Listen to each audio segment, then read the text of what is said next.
Hello, welcome back. Before I proceed, I just want to say COVID cases are rising, so we'd really appreciate if you guys follow the COVID protocols. All right, so welcome to the special session. BIGD is a research organization that follows mixed methods to drive impactful research. One of its core agendas is to propel the love for research. In this special session, there will be discussion on one of BIGD's research programs, We Define. Without further ado, I'd like to invite Kim Cole, Initiative Director of We Define, BIGD BRAC University, to give the introductory presentation on We Define.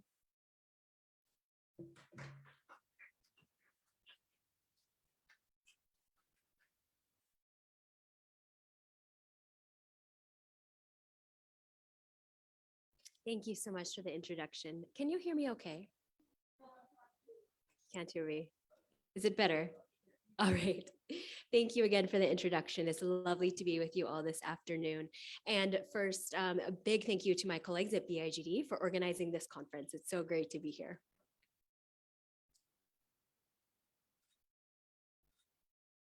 It's my pleasure to introduce the We Define initiative today before I hand the floor over to my colleagues for a bit of a deep dive into our studies.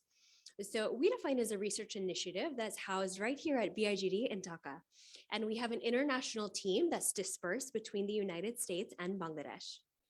Now, we know that digital financial services have the potential to advance women's financial inclusion and in turn advance women's economic empowerment. However, little is understood about the causal mechanisms at play underpinning this process.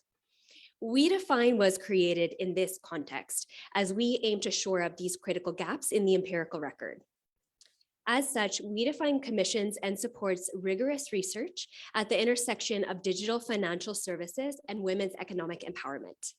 And more specifically, we support rigorous impact evaluations, pilot studies, measurement studies, as well as qualitative research. We have a geographical focus on South Asia and Sub-Saharan Africa and have recently expanded to include Southeast Asia as well. Now, there are a few different factors that make We Define rather unique.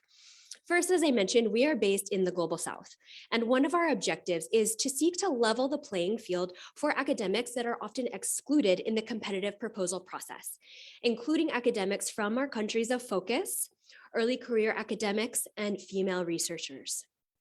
As such, the We Define team has worked hard to generate a variety of resources to help support teams in developing competitive proposals.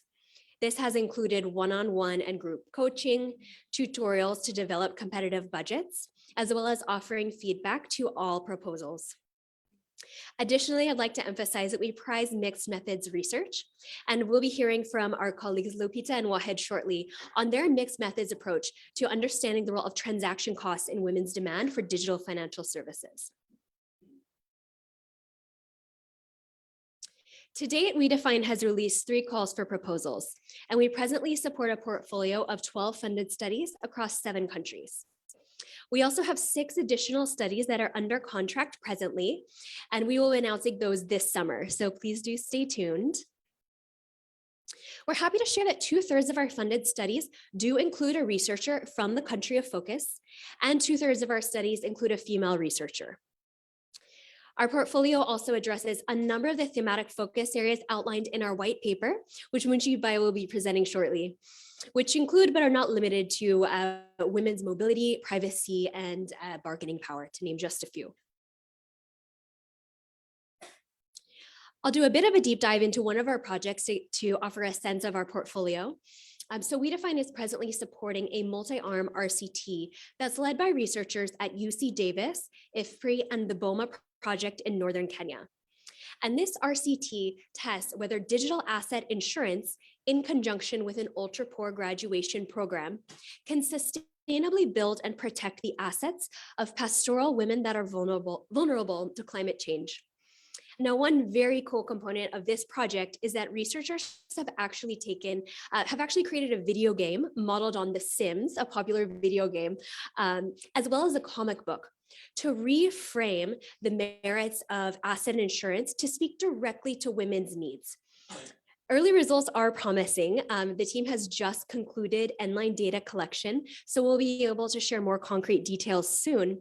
But I am very happy to share that this study has already garnered a lot of external support, and including from teams at NASA who are interested in taking up this team's approach and reframing it to other forms of agricultural insurance. So we're very excited to see the inline results shortly. Now, looking ahead, WeDefine is excited about the possibility of releasing additional calls for proposals that are focused on unexplored causal mechanisms detailed in our white paper.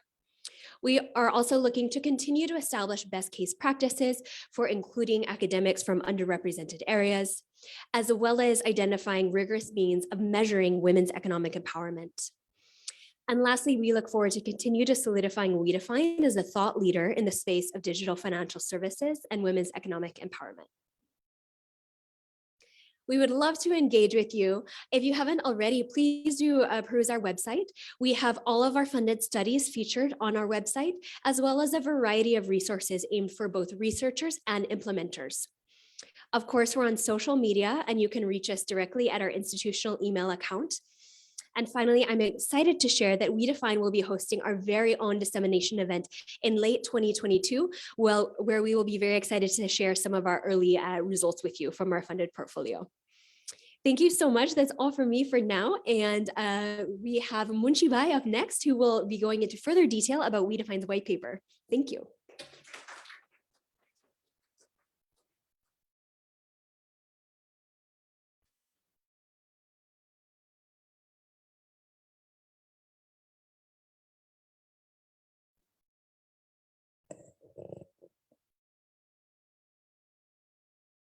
Good afternoon.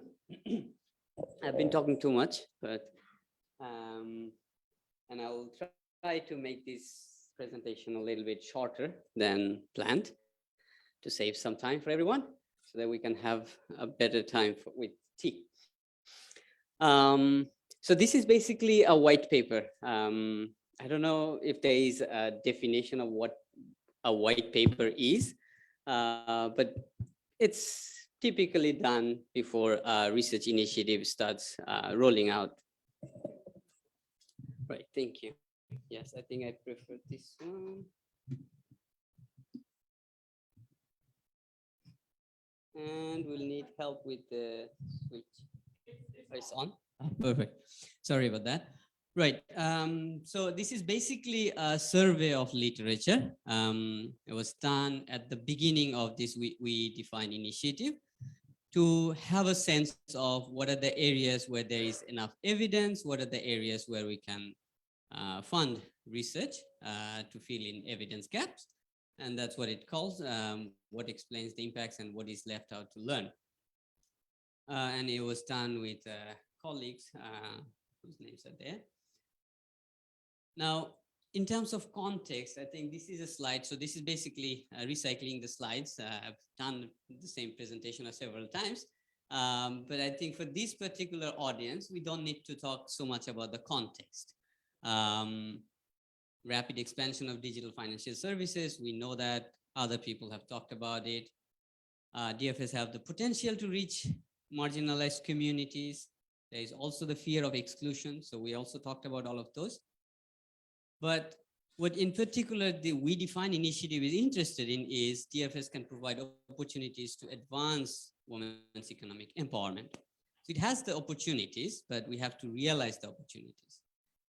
But if you are skeptical, which I was, or I'm still a little bit, at whether digital financial services can have additional impact on women's economic empowerment or not, the other way to think about it could be exclusion that other people have talked about. So if there is the possibility of exclusion, if we understand those dimensions of exclusion, at least we will be able to do something about it to mitigate those risks. So either to think about it as an opportunity or to think about it as ways to mitigate possible risks.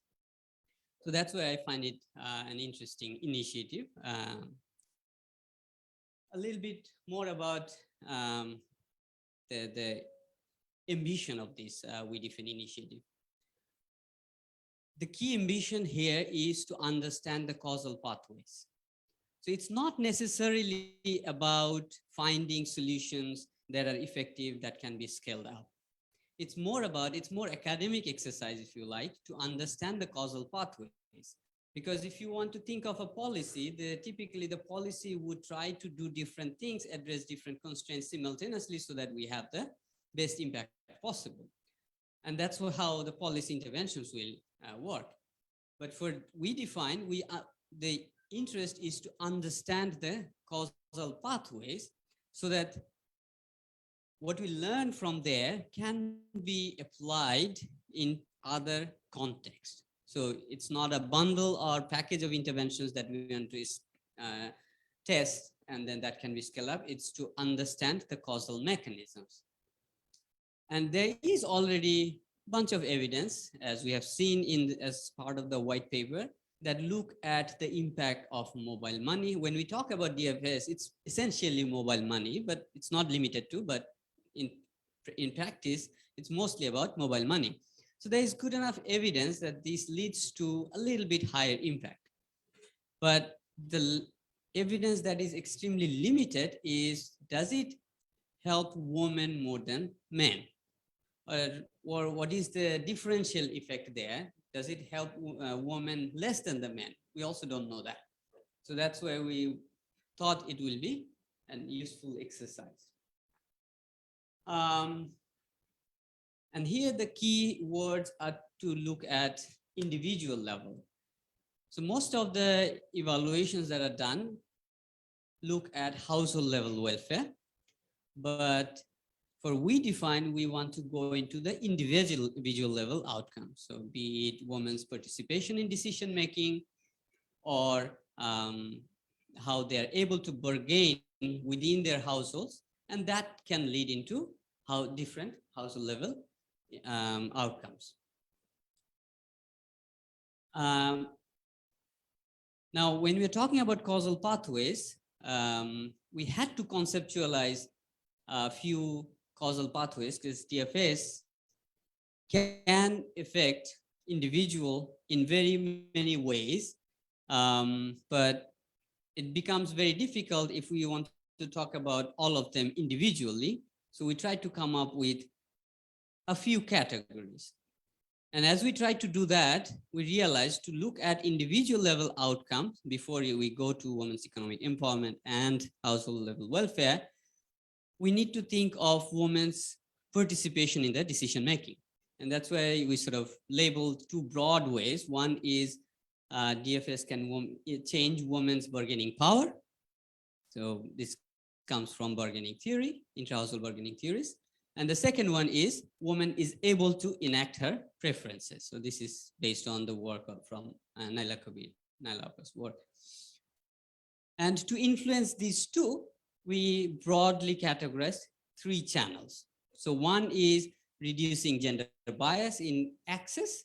So if DFS allows women to break the barrier of access. The second one is the technology itself can provide different benefits that may help women more than men. So that's the second mechanism. And the third one is with digital financial services. If someone has mobile money, that means have mobile phone, can use the phone. One can think of providing other non-financial services to sort of build on the DFS platforms. And that's what we have come up with, trying to visualize this whole thing. There's DFS. It comes to men and women, and that's the crux of the whole rest of the mechanism. If we have an intervention and it does not affect men and women different ways, it's very unlikely that we will see anything happening differently downstream. So we give mobile money, and men and women, both of them have the same use for it. It doesn't change anything there. We should not affect anything downstream. Now, if there is a differential effect on financial access, let's say now women are more able to get loans or access insurance services, then we can expect further impact on their bargaining power or enacting her ability to enact preferences in household decision. And that's what we call women's economic empowerment. And the most interesting bit, I think, is what we call technology-induced changes. And there are 7 or 8, I think eight sort of subcategories that we have come up with: privacy, opportunity cost of time, velocity of transfers and network, etc. Essentially trying to think whether the technology itself can help women to have more privacy than men. I'll not go over this. These are all sort of conceptualized kind of thinking, or in intervention, as we call it, sort of theory of change. So these are all possibilities that we want to test, or when the We Define initiative will support to test. This is basically the summary that we have come up with so far, is from 2 years ago. A few studies have been supported by We Define to fill in these gaps. But what we found is privacy of information is probably the one where there is most promising. And there is also research that We Define is supporting on that. Opportunity cost of time and support network and transaction costs. These are all 3 dimensions where it seems like, based on descriptive evidence, there is some positive effect that it helps women more than men in terms of opportunity cost of time, like having the flexibility when to cash out or not, helps women more than men because they have their lots of responsibilities that men don't. The areas that are underexplored and promising, and actually if you are thinking about getting into these unpacking causal mechanisms, what we have found is safety. It seems promising, but there is hardly any evidence. And in fact, We Define initiative is also looking for research design that can unpack the potential of DFS having safety as as a mechanism to influence women's economic empowerment. So I think I'll just stop here. And the next presentation is going to talk about one particular research that tried to unpack, or it's being implemented. It's trying to unpack the opportunity cost of time. No, sorry, transaction cost. Thank you.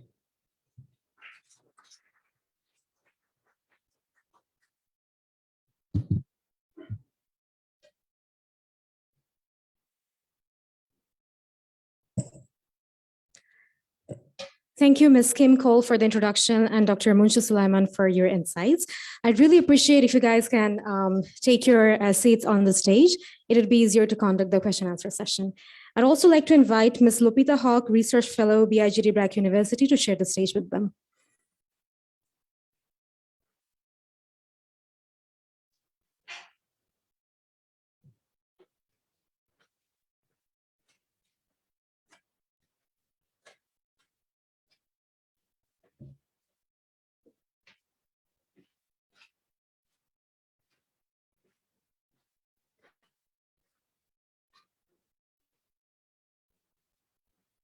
Thank you. Our next speakers are Dr. Khandekar Wahidur Rahman, Visiting Research Fellow, BIGD Brack University, and Ms. Lopita Hawk, Research Fellow, BIGD Brack University. I'd like to invite them to share their expertise on the We Define project.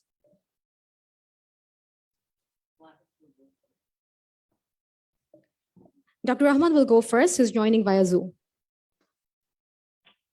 Thank you, everyone. Great to be here. I wish I was joining in person. I will be presenting on this project that I'll be presenting on this project that my friend and co-author Jeff Bloom and I are working on, and that we are fortunate to get funded from We Define. And then so I'll be talking about the RCT that we are going to conduct, and that is a qualitative extension of this project that Lopita will talk about later. So we're going to investigate the role of transaction cost, as Mushibhai just said. role of transaction cost of DFS as a mechanism of influencing women's economic empowerment. And we are going to look at both the direct transaction cost, that is the fees of using DFS. For those of us who are from Bangladesh would know you pay some transaction fee for every 1,000 taka that you send to someone. Sorry, if you pay if you take out cash using from agents, or in our case, we will be looking at microfinance borrowers who if they pay to their lending entities, they have to pay a fee. And we will be also looking at indirect transaction costs, which is the time to set up a DFS account, traveling costs to go to DFS agent, to setting up DFS account, the learning process of how to use a mobile money service, etc. And we are planning to roll out a baseline in August. So we are looking at several research questions. Primarily, we want to understand whether the reduction in the service fee associated with each digital transaction increase the usage of digital financial services. Does the increased use of DFS influence economic empowerment? And to what extent do these estimates differ between men and women? In particularly, the usage in our context, though we are primarily looking at women, but in our context, there are some users who would be male. So we could potentially look at the difference of uptake of UDFS usage because of this variation in transaction costs, and see if there are any gender variation in that estimate. So we would be we should be able to identify whether lowering transaction costs can provide better access to DFS in a way that serves the low-income, vulnerable, and excluded group, i.e., rural women who are in the who have low income and have had severe and after going through the COVID pandemic, this is particularly relevant for that group of people, especially in the for if we're interested in financial inclusion and economic participation. So we think this is a important topic to explore, and we have much to offer in terms of research value addition. So we are working with the local microfinance agency, Shakti Foundation, and we are going to do a multi-arm cluster randomized control trial. So we'll be working in Kumilla and Borishal. We first, select the list of centers that are eligible for this RCT, and by eligible we mean these centers should have at least a certain number of active members, and is active and currently active.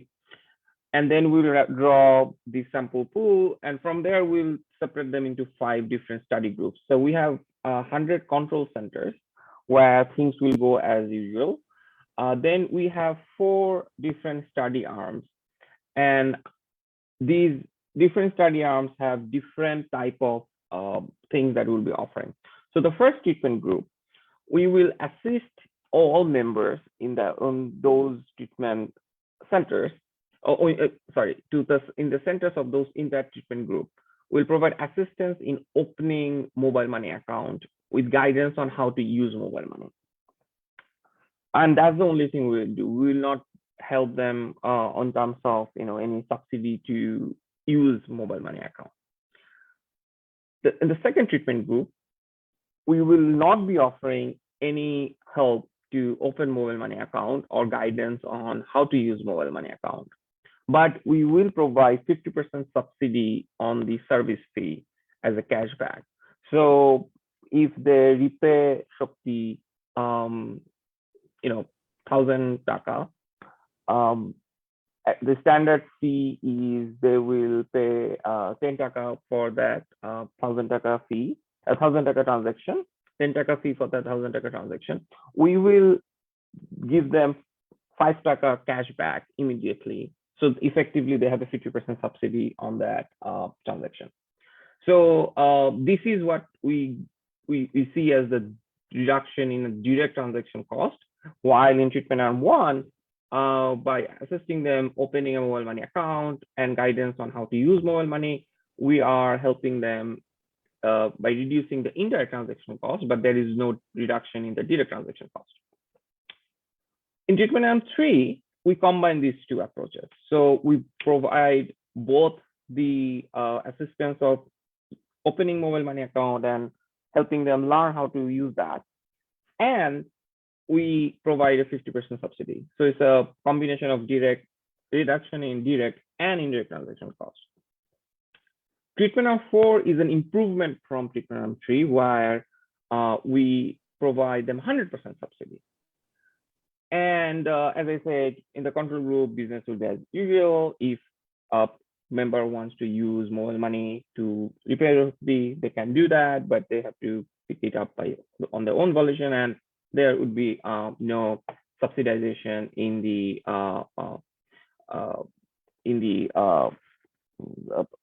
transaction fees. Oops. Sorry. So I wanted to just give you a brief I just want to give you a brief sense of what is the estimate, or what are you going to be able to identify from this exercise, right? So if we compare treatment arm 1, where there is only indirect transaction cost but no direct transaction cost reduction, if we compare treatment arm 1 against the control group, we will be able to understand whether reducing the indirect transaction cost help explain higher uses of DFS and the ensuing change in we. Similarly, if we compare T2 and control group, we will be able to understand whether reducing the direct transaction cost and explain the change in we through DFS. Then if we compare T3, where we combine both T1 and T2, and if we compare that against C, a control group, we will be able to test the role of both direct transaction cost as a mechanism, as well as the indirect transaction cost. And if we compare T1, T3, and T4, where we have respectively 0% reduction in the transaction fee, 50% reduction in the transaction fee, and 100% reduction in the transaction fee. And for each, we have the reduction in indirect transaction cost as well. We hope to be able to estimate the slope of the demand curve for DFS. That would be an interesting policy learning for all of us, as well as for the industry, to understand what is, how the demand curve look like for that particular group, that which is large in number in developing countries, particularly in Bangladesh. For doing that, we will collect multiple rounds of data, and we will be using administrative data as well. So DFS uses data that our implementing partners would have, and we hope to, as I said, we hope to launch baseline in August, and the study will take about 12 to 15 months, depending on like how you're looking at the implementation and survey data collection. And happy to chat about it if you have any further question after this session. So I'll stop here, and I think next is Lopitapa, but we are happy to chat more about it. Yeah.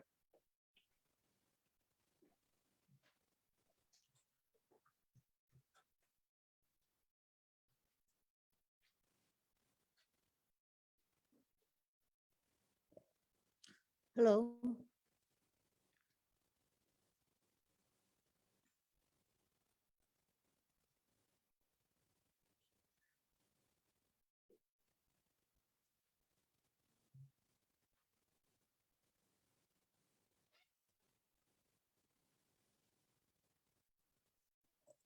Hi. So I'm going to be talking about the qualitative research that uh, accompanies the RCT that Wahed was talking about. So, the title of our project is called Digital Financial Services, Transaction Costs and Women's Empowerment, a Qualitative Analysis.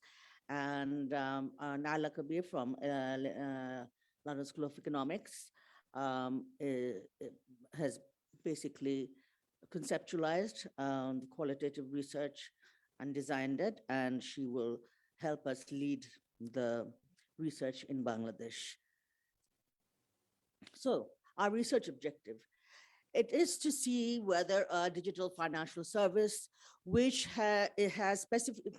is specifically designed to reduce transaction costs, different types of transaction costs, whether that promotes women's livelihood and economic empowerment, and both through the fact that it is digitalized as well as through its additional design features. So what we're saying here is that we're going to look at,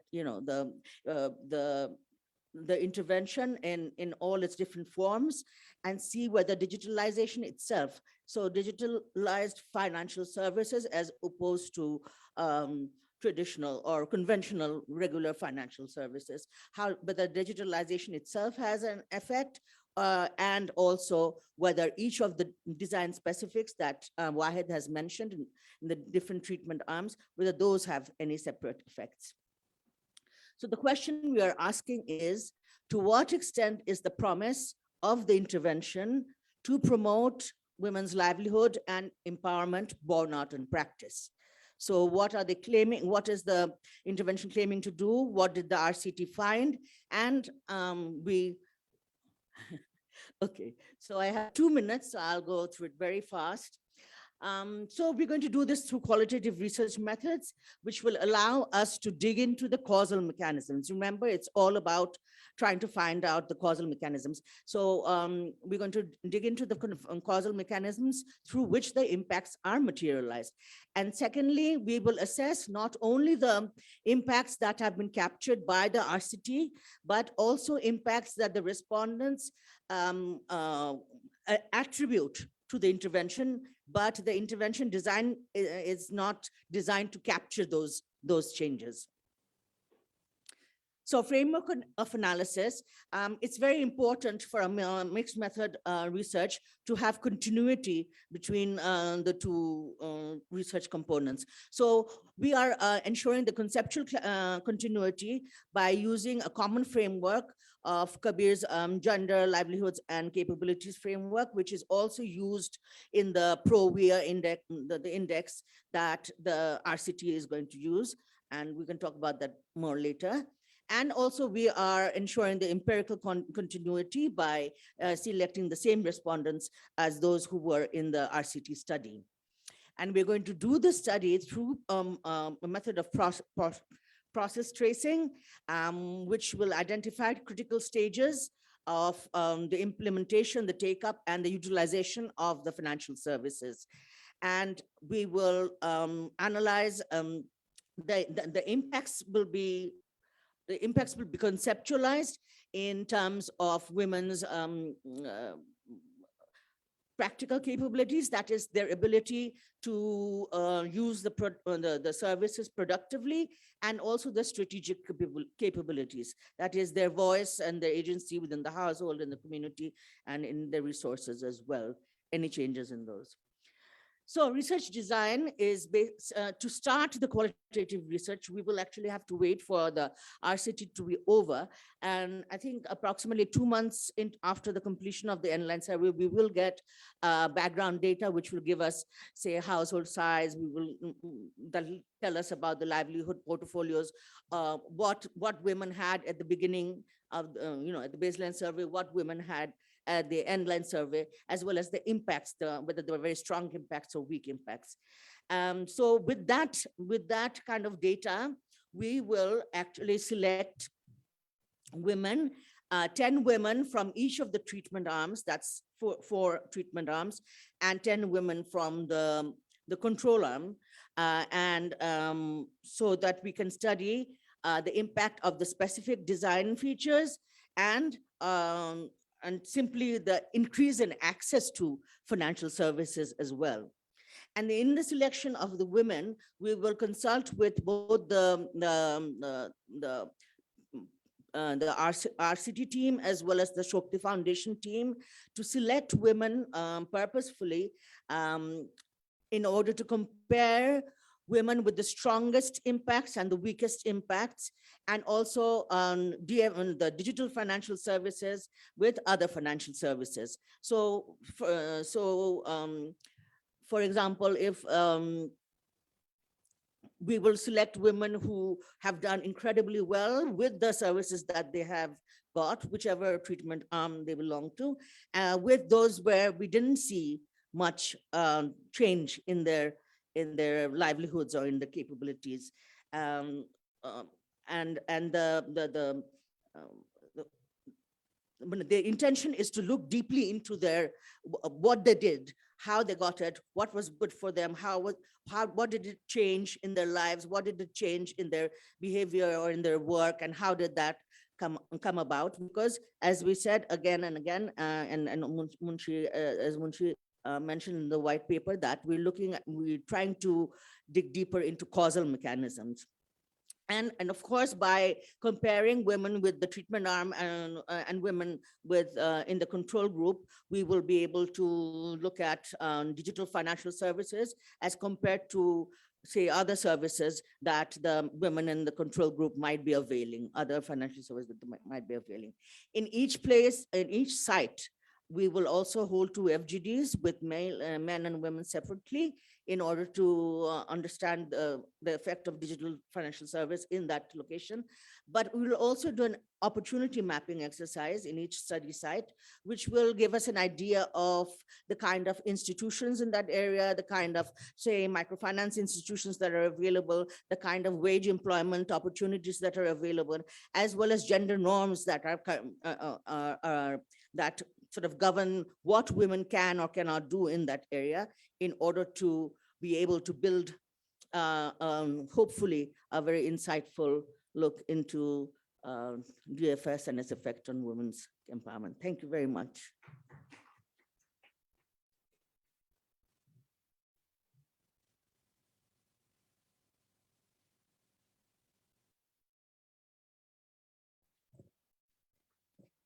Thank you very much. The floor is open to questions. If anybody has any questions, please raise your hand. Our volunteers are there to assist you.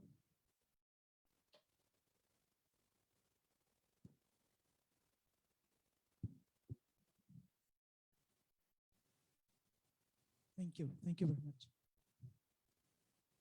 Transaction cost of digital transformation of finance. You have mentioned 2 costs: direct cost, indirect cost. Indirect cost in terms of time spent, traveling cost. But have you tried to find out the opportunity cost? That means the fund given to the agent, maybe Bikash agent, Nagod agent, whatever. The fund given and the fund remain with the agent. So it has a value. So many clients, they go to the agent to send the money. So since you were starting on the women empowerment, so based on gender, do you have any findings? So findings of the opportunity cost of the money held by the agent based on your gender, particularly women. Thank you. That's the question.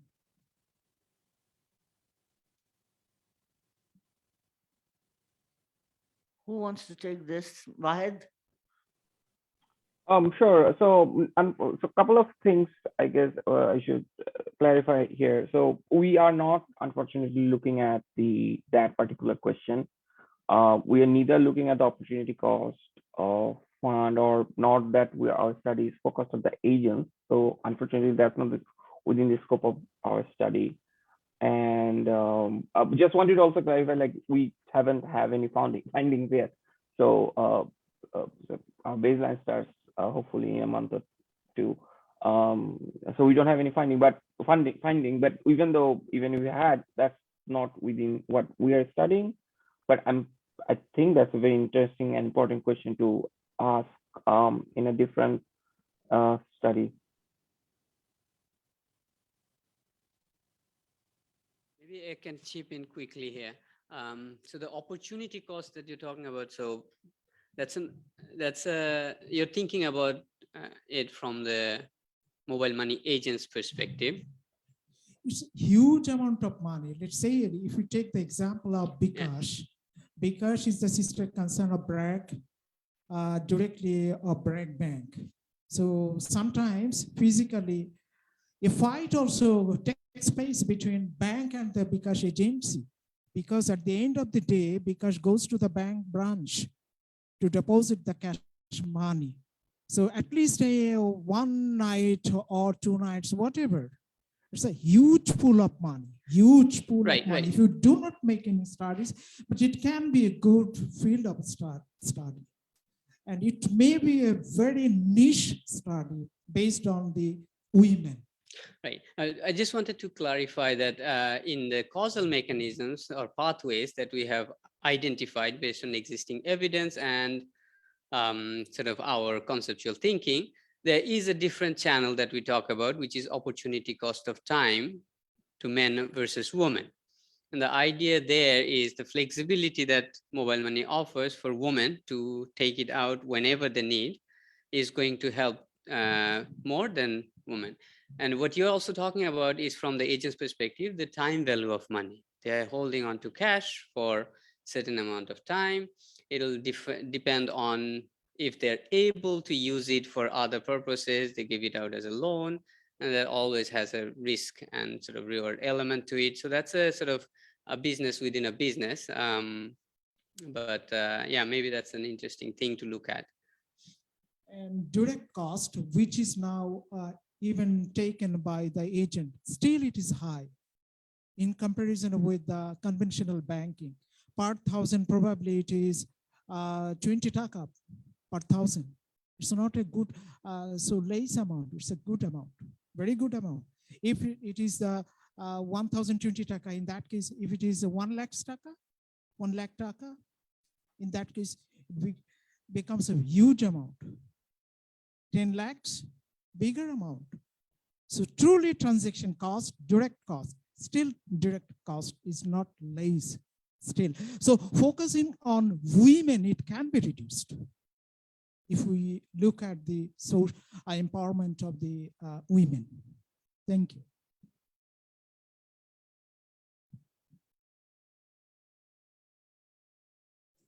Any other question?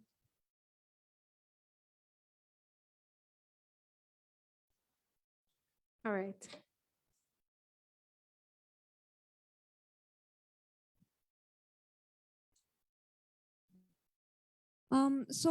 My first question is from the parts that were discussed by Lopita Appa and Munshi Bhai.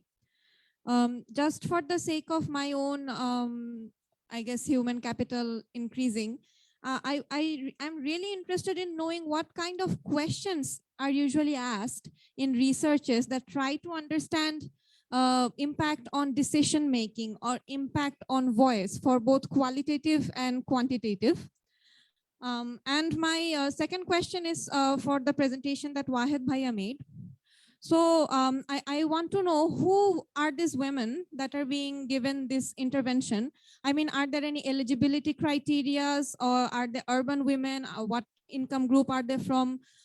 What do they have some sort of educational, just their eligibility criteria? Who are these women, or is it just, could it be anyone? So that's all.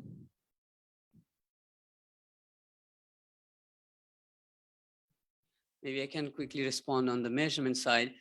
So typically for decision making, to understand who takes decision, we use this module that's fairly common in demographic and health surveys, which identifies a few domains: who takes decision about your health seeking, who takes decision about a purchase of a asset of a certain value, or regular household purchases.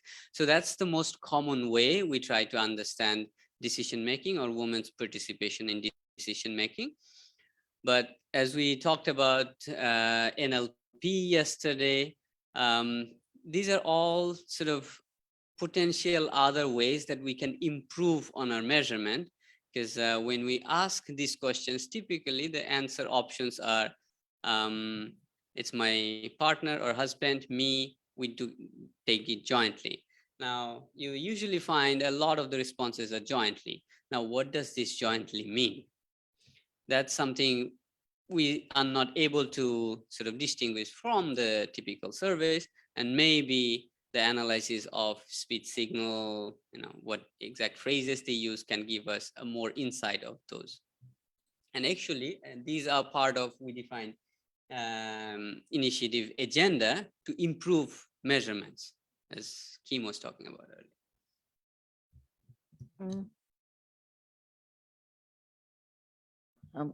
Yeah, just to add to Munshi. So, here's exactly that question that, we don't know whether, when she means jointly, she's just saying it, is she, that is what is explored in the qualitative, because then you are not limited to asking the question about purchase of household goods or purchase of asset or health seeking behavior, but because you're talking to the person, you're talking about her life, what she does, and there are so many other ways that you can probe that question without, so it might turn out that yes, the husband used to take decisions, and he still does now, but before he would just take it without even consulting her. Now he talks to her, at least, but ultimately the decision is his, but he talks to her. So that he does talk to her is an indication that, okay, so her opinion is now more valued, because she has acquired some skills that make him believe that talking to her would be beneficial in terms of taking the final decision.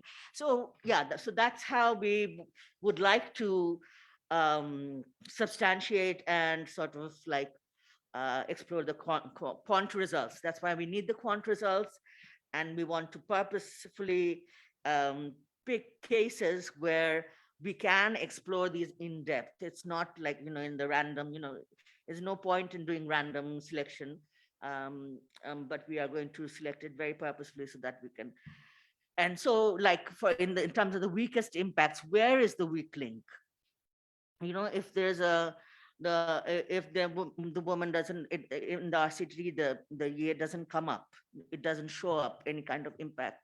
So where is it that that this yeah, so that's it. Yeah. So I have a question. I think I had a there was a question that I was asked for me as well. So to answer the question on eligibility criteria, so this is a class. So this is a very standard cluster randomization approach. So we pick the clusters, and all the members of our implementing partner in a center. So centers are clusters essentially. All the members within the center are eligible. So we are not enforcing an eligibility rule within cluster, but we will enforce an eligibility rule before drawing the sample pool of centers, which is they have at least certain number of members who are that is certain number of active members. And if we have the data from the implementing partner, we would ideally like to restrict to centers where very few members have existing DFS account. Sorry, I think there was a different question. Thank you. So I'd like to know more about the causal pathways. So what I understood from the presentations is that if we reduce the transaction costs, that may increase the use of digital financial services. So I'd like to know more what is the implication of that, how that translates into empowering the women. So I'd like to know more about the implications, the causal pathways. Yeah, thank you.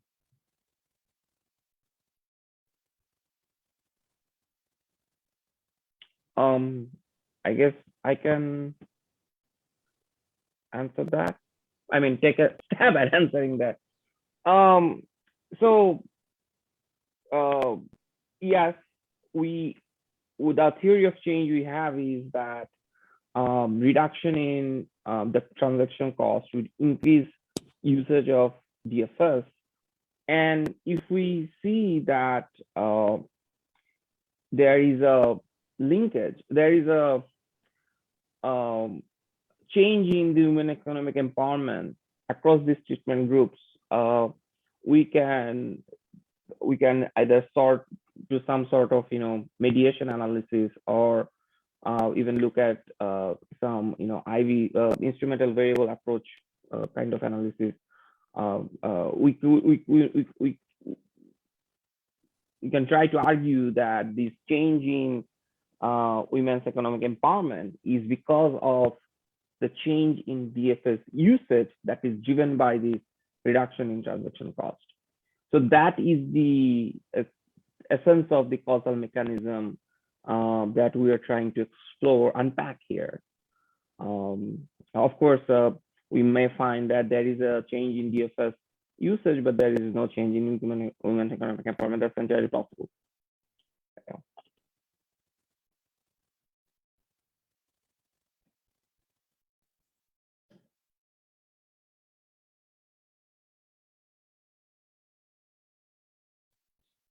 Hello, Wahid Bhai Maliha again.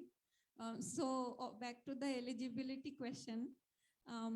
When you were saying that once you have some data, you would like to restrict to some specific characteristic of clusters. So does that mean that the randomization has not been done yet? Yes. Okay, thanks. There's another question here.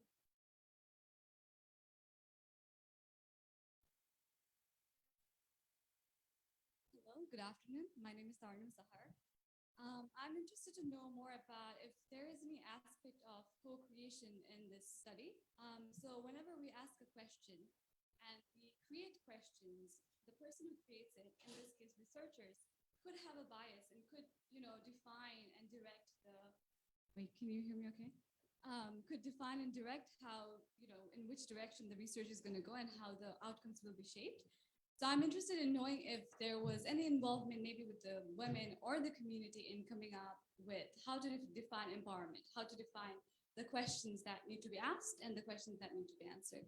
Thank you so much.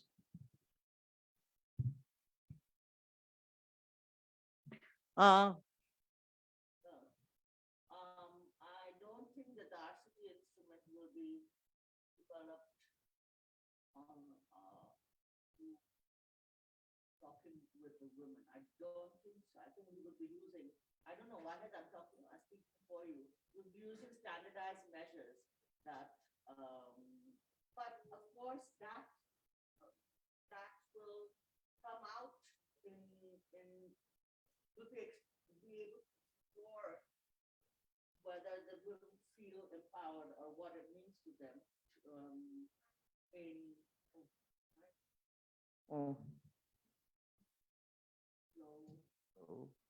Hello? Oh, okay.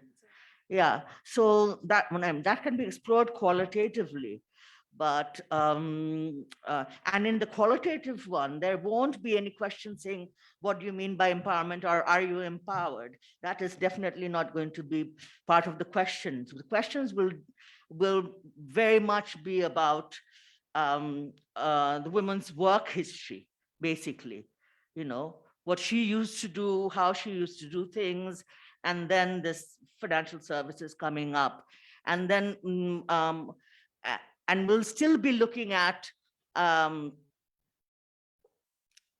we'll be looking at empowerment in the conventional ways that we think empowerment to be in terms of, voice and agency. Absolutely, yes. But also maybe in other ways that the women themselves feel it's going to be part of the analysis and the discussion. Yeah. But the RCTs, I don't think that the questions are going to be co-created with the respondents, right? Wahid. No, absolutely, correct, Lopita. For this project, that's the standard. That's the way we are working. But I think, I guess there might be a larger point there for the scope of other studies or generating future studies that I guess Kukim or Munshi would be better place to speak about. I guess just to bring in a different perspective in co-creation of research questions. So this is where Kim, you may share some thoughts. Co-creation of the research question, that's one element you can think about it. But also the whole idea of how you're coming up with modules from a measurement perspective. So how we define ones to engage in co-creation research questions and measurement approach. It's a great question. I think one of the complexities that we're grappling with as an initiative is measuring women's economic empowerment in a way that is transferable across contexts while still being sensitive to contextual differences.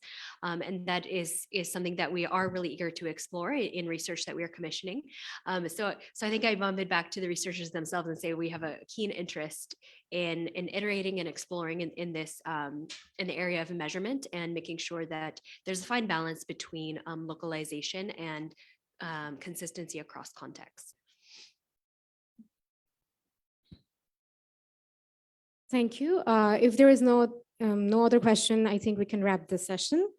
Thank you to the speakers and to the audience for this engaging session. We will be having a short tea break now. We will come back in 15 minutes and start session 11, which will be on algorithmic governance, data protection, and citizens' identity. Thank you.